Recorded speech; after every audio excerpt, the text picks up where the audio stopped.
When I decorated our home, my husband's family showed up and replaced everything. Smiling, a wife follows the husband's family style. My husband shrugged, it's just how it is. Smiling, I let them finish. Then, the next morning, they returned to a house that left them in absolute shock. I'm in my late 30s, live in a suburb just outside Cincinnati, Ohio. I work full-time as a remote interior decorator. I've been married to Roy, not his real name, for 5 years. Roy's family is the kind of family that believes tradition matters more than common sense. They do things one way, their way, and they expect everyone to fall in line. I didn't grow up like that, so from the start, I knew we'd clash. I just didn't expect it to happen like this. About 2 years ago, Roy and I bought a house together, or that's what he likes to say. In reality, I paid the down payment. My name is the only name on the deed. That's important, and we'll come back to that later. We moved into a modest but beautiful 3-bedroom house. Real hardwood floors, big backyard, clean lines. I saw potential. I knew I could turn it into something beautiful. Roy didn't care much about the look of the house. He always said, "You're the design expert, do what you want." And that's exactly what I did. For the next several months, I poured every bit of my time and energy into making that house feel like home. I didn't throw money around recklessly. I made mood boards, sketched out layouts, did some DIY projects, and sourced a lot of things secondhand and vintage. It was warm, clean, modern, cozy. It finally felt like ours, or at least mine, in the sense that I had finally built the environment I wanted to live in. And then, his family came over. It was a Sunday afternoon in September. Roy told me his family wanted to come by and see the house. He said they'd only be there for a couple of hours. Cool. I baked some muffins, brewed coffee, set out some cheese and crackers. I even lit a candle. At 1 p.m., the whole family pulled up, his parents, his 2 sisters, and a cousin. I opened the door expecting smiles and compliments. Instead, I got Delia, his mother. "Oh, this is very modern." Tess, his sister, "It doesn't feel like a family home." Ed, his father, grunts and looks at the wall. I thought it was just the usual passive-aggressive stuff they always did. I was wrong. They stayed longer than planned, a lot longer. Around 3:30 p.m., I was cleaning up in the kitchen when I noticed Tess and Delia whispering in the living room. 10 minutes later, Roy and his dad went out to help bring something in from the car. That something turned out to be 3 giant boxes. Then, a roll-up rug. Then, another painting. Then, a new curtain rod. I was standing there, watching them bring in box after box of furniture, decorations, kitchenware, even lamps, like they were moving into our house. I asked Roy, "What the hell is going on?" He avoided eye contact and said, "They just brought some things they thought we'd like. It's not a big deal." Then Delia turned to me with this smug little smile and said, "A wife follows the husband's family style. That's tradition." I didn't answer. I couldn't, because I looked around and saw that Roy wasn't stopping them. They were already taking things off the walls. They moved my handcrafted coffee table into the garage without asking. Replaced my soft white curtains with heavy burgundy ones. They literally unscrewed my light fixture and replaced it with a brass one Delia had in storage. They shoved all my handmade vases, bowls, and ceramic decor into boxes and put up framed Bible quotes, fake flowers, and oil paintings that looked like they were stolen from a church basement. I kept looking at Roy, thinking he'd say something. He didn't. When I finally confronted him, he just said, "It's just how it is." They're trying to help. No, they weren't helping. They were taking over. But I said nothing, not yet. I sat quietly on the couch for the next 2 hours, watching them redecorate my house like I didn't even live there. They acted like I was invisible. Delia kept giving directions like she was the general of a design army. Molly was hanging religious wall art while talking about energy flow. Tess took down my handmade curtains and folded them like they were trash. No one asked permission. No one cared what I thought. Roy just stood there, watching sports on his phone, occasionally helping them lift things. By 7 p.m., the house looked like a retirement home. Heavy colors, mismatched furniture, fake ivy vines draped over the door frames, and 3 massive paintings of Jesus on the walls. My house didn't feel like home anymore. It felt like someone else's storage unit. After they left, I didn't yell. I didn't cry. I just walked into our bedroom, sat on the edge of the bed, and stared at the wall. Roy walked in and said, "Don't be mad. You know how my family is." That sentence broke something in me. I asked him, "Do you like what they did?" He shrugged, "I mean, I don't really care. It's just stuff." I said nothing. I turned off the lamp and went to sleep. But I didn't sleep. I stayed awake all night, staring at the ceiling, planning. I knew one thing for sure, they were going to keep coming. They would keep bringing more of their style, and Roy wouldn't stop them. I had two options: fight them now and look crazy and emotional, or let them finish and end it all in one clean sweep. I picked the second one. First, I went online and rented a large storage unit a few towns over. Then, I texted my friend Theo, who owns a moving and junk haul service. Years ago, I helped him design his office for free. He still owed me. I told him I needed everything in the house removed, quickly and quietly. And not just taken away, I wanted my things returned, and their things gone. Donated, discarded, destroyed, didn't care. We set a time for late Friday night. Meanwhile, while I smiled and nodded at every new gift they brought during the week, I acted grateful. I even made cookies. Tess brought over a grandfather clock. I said, "Wow, that's lovely." Delia suggested redoing the kitchen cabinets in oak. I said, "Maybe next month." They had no idea, not one clue. Friday came faster than I expected. By then, the house looked even worse. Delia had replaced our modern kitchen stools with these massive, carved wooden chairs that didn't fit under the counter. Molly brought in this huge floral love seat that reeked of lavender-scented old lady perfume. Tess added a giant cross above the TV. Even the doormat got swapped out with one that read "Bless this mess." They weren't joking. And Roy? Still silent. Still useless. Every time I brought it up, he'd say, "Don't overreact, it's not worth a fight." It was worth a fight, but not the kind he was expecting. At 11:30 p.m., Theo showed up with 3 guys and 2 trucks. They worked fast, quiet, professional. By 1:45 a.m., everything his family had brought in was gone. I didn't even want to see it anymore. Some of it went straight into Theo's donation pile, some to trash. I didn't ask. I didn't care. By 2:30 a.m., my home was back. My couch. My shelves. My lighting. My handmade ceramic bowls. The bamboo light fixture I installed with my own hands. I stood in the middle of the living room, barefoot, staring at it all. It felt like I could breathe again. But the next part? That's when things started to unravel. They showed up around 10 a.m. Roy had told them to come by and help finish the rest of the house. I was sitting on the couch, sipping coffee, dressed in black, watching the clock. I heard them pull up, heard their footsteps on the porch. Doorbell rang. I didn't move. I just waited for Roy to open the door and let them in, like always. The moment they walked in, I saw Delia freeze. Her eyes swept the room back and forth, faster and faster. Tessa's mouth dropped open. Molly whispered, "What the hell?" Ed actually spoke for once, "Where's the stuff?" I didn't say anything. Delia looked around, wide-eyed. "What? Where's everything we brought?" I took a slow sip of coffee and said, "Gone. All of it." Roy looked around like he was seeing the room for the first time, then looked at me. You took it all out?" I stared at him and said nothing. Delia walked right up to me, hands shaking. "You can't just throw out our things." "Sure I can," I said calmly. "None of it belonged here. They were gifts. I didn't ask for them. They were part of the family. This isn't the family's house." Then I stood up, walked to the kitchen counter, and held up a folder.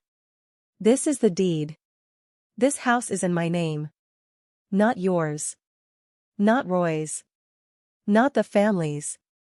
You all walked in and acted like you owned it. You don't." Delia turned red, not just embarrassed, furious.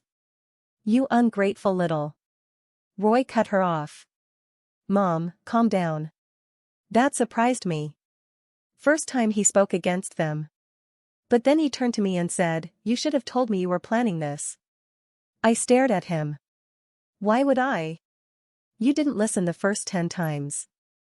After that, the room turned to ice. Delia looked me up and down like I was a stranger. Tess was whispering to Molly like I couldn't hear her. You knew she was always going to do this. She's not family. Then Delia dropped the real bomb. You want a husband? You follow his family. That's how marriage works. You've been disrespectful since day one. You think you can play decorator, but you're just temporary. This house is temporary. You, temporary. I looked at Roy. He didn't even blink. Just rubbed his temple and said, "Can everyone just chill?" That's when I snapped. I turned to him and said, "Tell them the truth. Tell them how much you paid toward this house." Go ahead. Silence. Delia narrowed her eyes. What's she talking about? I didn't wait for him to answer. I pulled out the bank documents, laid them on the table. This house was bought with my money. My inheritance. Roy's name is nowhere on the title, the mortgage, the insurance, nothing. He was unemployed when we bought it. He didn't put in a dime. I turned to Roy again. You going to correct me? He didn't. He couldn't. Delia looked like she swallowed a lemon. You let her buy the house alone? Roy looked down. She had the money. It made sense. Delia shook her head. You've embarrassed our whole family. She grabbed her purse and walked out. Tess and Molly followed, whispering the whole way. Ed just nodded at me, like he finally respected me, or feared me. Not sure which. Roy stood by the door, watching them leave. He didn't say a word that night. Roy slept on the couch. He said he needed space. Fine by me. Next morning, I woke up early and went to the garage. Something felt off. I opened the door and saw one of the boxes I packed, my box, clearly labeled with my handwriting, open. Inside, things were missing. A few of my ceramics, a framed print, a lamp, the brass watering can I loved. I checked the storage room. 2 more boxes had been opened. One was completely gone. I ran back inside and asked Roy if he moved anything. He looked at me with wide eyes. No, what are you talking about? I said, don't lie. Someone took stuff from the garage. His jaw clenched. I didn't do it. I said, then who did? He looked down. And that's when I knew. After I realized some of my things were missing, I started checking every inch of the garage and basement, not just for missing stuff, but for signs someone had been sneaking around. Sure enough, behind the water heater, tucked under an old drop cloth, I found the empty box. The tape was sliced clean across. The label I'd written, living room. Fragile, was torn halfway off, like someone tried to remove it in a hurry. Inside, nothing. Gone. My handmade ceramic lamp. A framed print from my college mentor. 2 brass candlesticks from my late aunt. And a small stack of my original sketches. I stood there, heart racing. These weren't just things. These were mine. That's when the thought hit me. How did they even get into the garage? Roy and I were the only ones with keys. And I always kept the garage locked at night. Unless. That evening, I asked Roy directly. Did your mom or sisters come back into the house this week when I wasn't home? He hesitated. That was all I needed to see. I asked again, this time slower. Did they come inside while I was out running errands? Roy finally admitted it. Okay, yeah. I gave Tess the spare key. But it was just to grab the pie dish she brought over, that's all. I couldn't believe what I was hearing. He gave his sister the key to my house without asking me? I walked away. Didn't yell. Didn't scream. I just walked straight to the lockbox in the laundry room, took out the backup key set, and started changing every single lock. Front door. Back door. Garage. Even the storage room. Roy came out and watched me do it. You're seriously changing the locks? Yes. You're overreacting. No. I'm reacting. For the first time. The next day, while Roy was out at lunch with his cousin, I got a knock on the door. It was Tess. She didn't even say hi, just stood there holding a large plastic storage bin. "I came to return a few things that got mixed up," she said too fast. I opened the door and took the bin. I didn't invite her in. She stood there, annoyed. "Aren't you going to check it?" "I will later." "You're not even going to say thank you?" I said nothing. She scoffed, spun around, and left. I carried the bin inside and opened it on the kitchen table. Right on top, the missing candlesticks and my ceramic lamp. But something was off. The lamp had a chip on the base. The candlesticks had faint wax residue. They'd been used. She didn't return them. She borrowed them without asking. Probably thought I wouldn't notice, or wouldn't care. I pulled out the framed print. And that's when I saw it. The glass had been replaced. Why? I flipped it over and found the corner of the print bent, torn, like someone had tried to pull it out and damaged it in the process. They didn't just borrow my things. They messed with them. I sat down at the table, stared at that cracked lamp base, and started shaking. This wasn't about decor anymore. This was personal. That night, I started doing what I should have done earlier, going through our shared home computer. Roy's email was still logged in. I wasn't looking for trouble, but something felt off. In his drafts folder, I found something that made my stomach drop. It was a partially written email to Tess. "Mom says she still has that cabinet from Grandma's place. If you guys want to swap it in next week, just do it before she gets back from yoga. She won't notice if it's done fast. She won't notice." She. Me. They were making plans to keep redecorating behind my back. Even after the blow-up. Even after I put everything back. Even after I warned them. And Roy knew. He was in on it. That's when everything snapped into focus. This wasn't just about mismatched furniture or bad curtains. This was about control. About power. About me being erased in my own home. I emailed my attorney and asked for a copy of the trust documentation tied to my inheritance. The money I used to buy this house came from that trust. I wanted to be sure. Within a day, she sent over the files. Still clear. The house was bought entirely with funds from the trust. I was the sole grantee. Any future spouse had no claim unless explicitly added to the deed. I had all the proof I needed. But I wasn't done. 2 days later, Roy didn't come home. He didn't answer texts. Didn't reply to calls. At 10:47 p.m., I got a voicemail. It was Tess. "Hey. Roy is staying here for a while.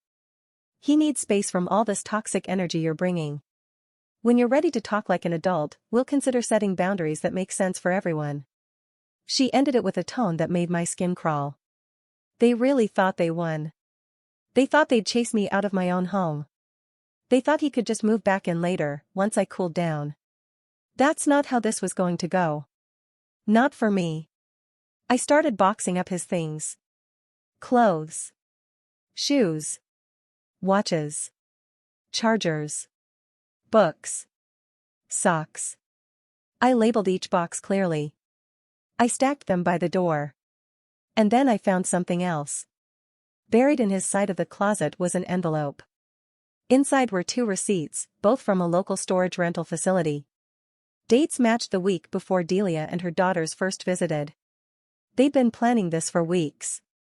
They were storing furniture ahead of time, coordinating behind my back. They never came to visit, they came to replace. And Roy helped.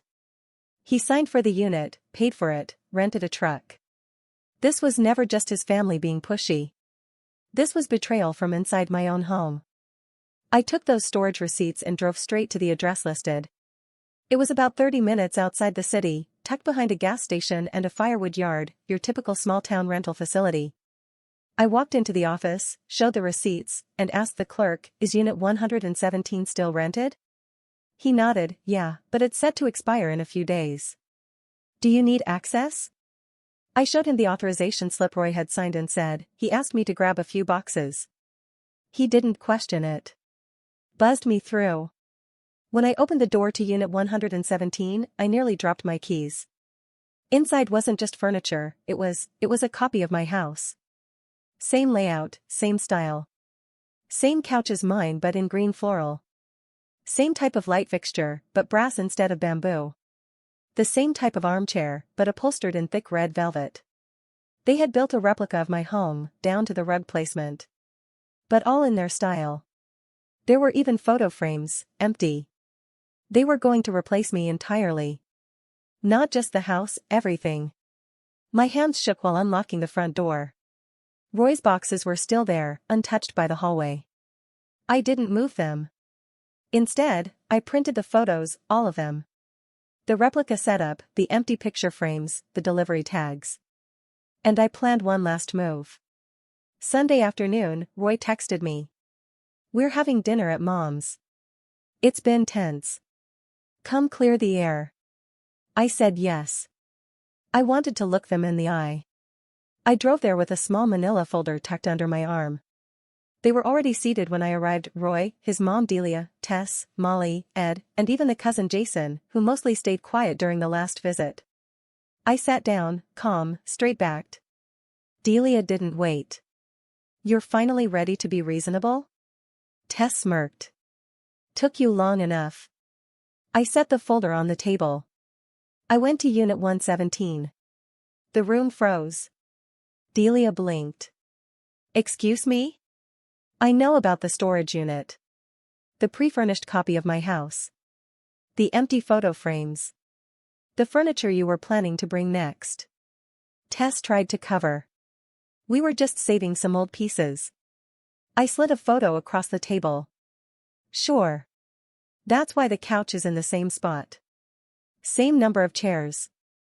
Same side tables. You built a redecorated version of my house." Roy looked at it, and finally cracked. "It wasn't supposed to go that far." Delia hissed, "Be quiet." But Roy stood up. "No.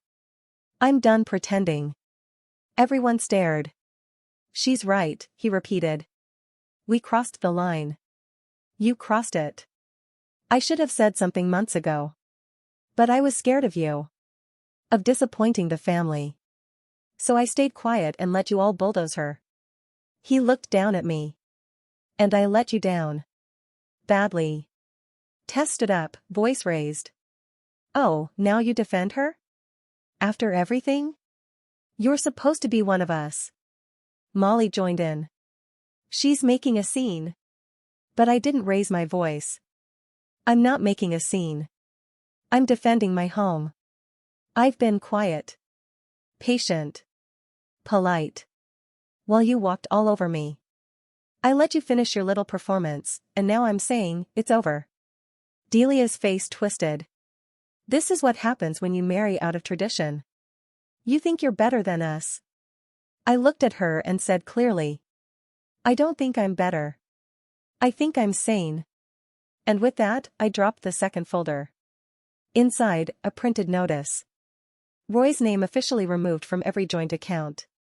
The house recertified under the trust protections. Locks changed, key access logged, and a formal notice from my lawyer.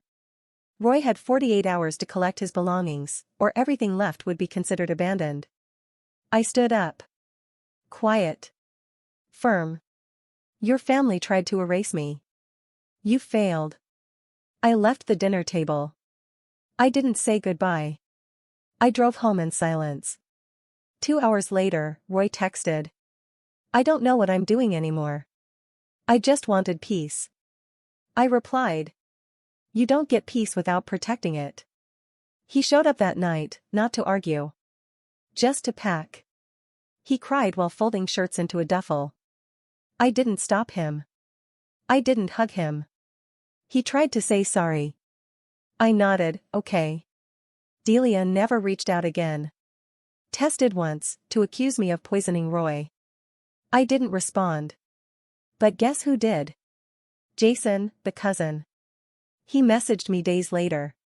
"You handled that with more grace than I've ever seen. If you ever need backup, I'm around." It's been 6 months. The house is quiet now. Peaceful. The kind of peace that hums in your bones. There's a new plant in the entryway. My ceramic lamp, now repaired, glows softly beside it. People say revenge is loud. But mine was silent. Clean. Sharp. They tried to decorate over me. Instead, I removed them. I lost a marriage. But found something bigger. A home that no one gets to steal from me again.